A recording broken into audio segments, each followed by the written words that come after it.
নিৰ্জনতাৰ কোলাত বহি নিবিড় মনেৰে গোটেই ৰাতিটো কেৱল তোমাৰ কথাকেই ভাবি আছিলোঁ।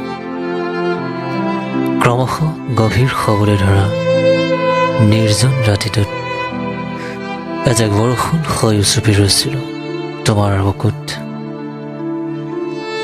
তোমাৰ বুকুৱেদি গৈ হেৰাই গ'লো নীলিম সাগৰ ৰাশিত।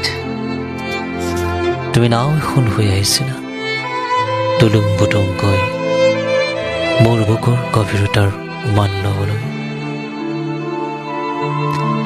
সাগৰ যেন গভীৰ মোৰ বুকুৰ ঢৌচিৰা কবাল সোঁতত তুমি উটি গৈছিলা ঠাল এৰা পাতৰ দৰে সোঁতৰ চেৱে চেৱে।